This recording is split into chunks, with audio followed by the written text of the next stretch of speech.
رستم مجھے حیرت سے دیکھا بند والوں نے، رسول پاک کی محفل میں رستم میرا نام آیا۔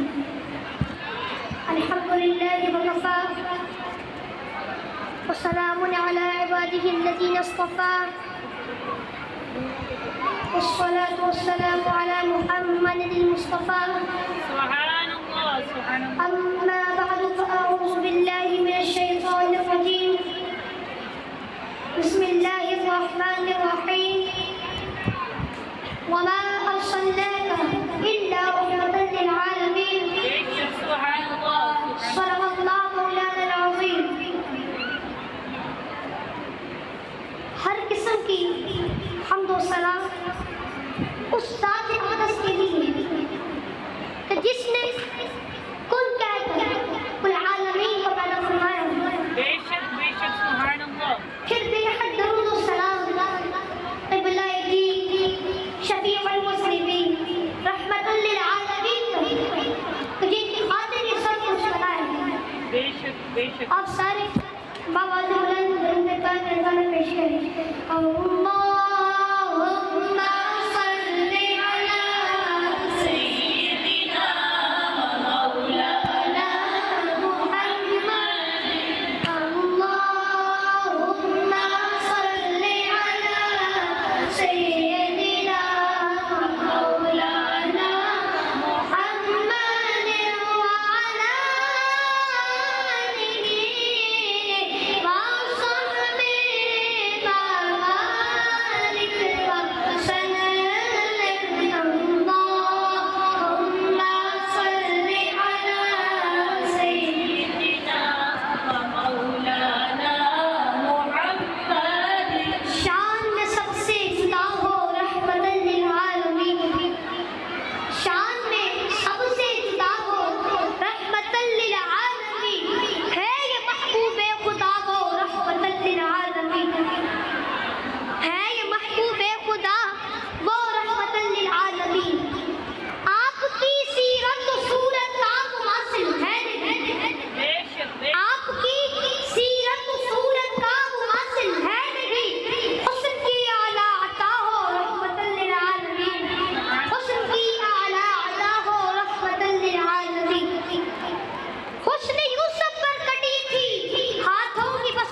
नमाज के क़याम को मुख्तसर करने वाला इमाम दरअसल एक बच्चों के आंसू को पूछने वाला बाप था। रहमतुल लिल आलमीन ने खेल रहे बच्चों को अपने मुबारक कदमों पर बिठाकर पूरी दुनिया को बताया कि क़यामत तक मोहब्बत के साए में परवान चलती है। बेशक बेशक क्या फरमाया कि क़यामत मोहब्बत के साए में परवान चलती है।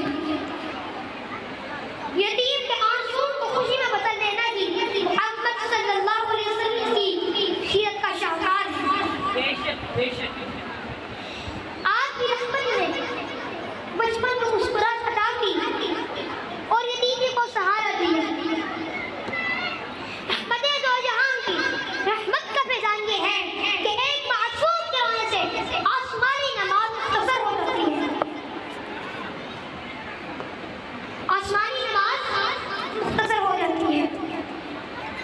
ये रहमत ऐसी हमदीन है जो छोटे छोटे बड़ों को ढांकती है और छोटों को जवानों को समेटती है और बूढ़ों को, बल्कि सबसे ज्यादा मासूम बच्चों के दिल इस करम के साए में मसरूर रहते हैं। रहमतुल लिल आलमीन की निगाह में बच्चों की अज़ियत का अंदाजा इस फरमान से लगाइए कि आप अलैहिस्सलाम फरमाते हैं कि मुसलमान के बच्चे जन्नत की चिड़ियां हैं। आप अलैहिस्सलाम क्या फरमाते हैं कि मुसलमान के बच्चे जन्नत की चिड़ियां हैं। और एक और मकाम पर फरमाया कि जो हमारे बच्चों को शफ़क़त नहीं करता और बड़ों की इज्जत नहीं करता वो हम में से नहीं। क्या फरमाया? वो हम में से नहीं। सोचने की बात है जिस नूर मुजस्सम नबी अकरम रहमतुल लिल आलमीन की रहमत पूरी दुनिया के लिए आम हो, बच्चे उस साए की रहमत से कैसे महरूम हो सकते हैं? बेशक ये भी सोचिए कि गुर्राब जैसी आला तरीन सवारी से लेकर अच्छे बरीक तक सवार होने वाले आपके महबूब हालत नमाज में जब कुछ पर बच्चों की मौजूदगी महसूस करते हैं तो तब तक कुछ पर सवार होते हैं तब तक वो खुद नहीं उतरते। आप अलैहिस्सलाम नमाज में भी बच्चों को जब अपनी कुछ पर महसूस करते हैं तो आप अलैहिस्सलाम तब तक वो सच्चे सोचते नहीं जब तक वो बच्चे खुद उठते नहीं हैं। और यही नहीं बल्कि बच्चों की तरबियत का भी खास ख्याल रखते हैं। हज़रत अनस फरमाते हैं कि रसूलुल्लाह सल्लल्लाहु अलैहि वसल्लम ने मुझे फरमाया, ऐ मेरे बेटे, जब तुम अपने घर जाओ तो घर वालों को सलाम किया करो, ये तुम्हारे और घर वालों के लिए बाइस बरकत होगा। क्या फरमाते हैं? ऐ मेरे बेटे, जब तुम अपने घर जाओ तो घर वालों को सलाम किया करो, ये तुम्हारे और घर वालों के लिए बाइस बरकत होगा। बच्चों को ईद की तरबियत देने का भी क्या अंदाज था। चुनांचे ज़ैद बिन साबित ने छोटी सी उम्र में कुरान करीम की 17 सूरतें याद कर ली थी। सुभान अल्लाह सुभान नबी रहमत से उनका शौक देखकर उन्हें इब्रानी कुरान सीखने का हुक्म दिया तो वो आपने 15 दिनों में सीख ली।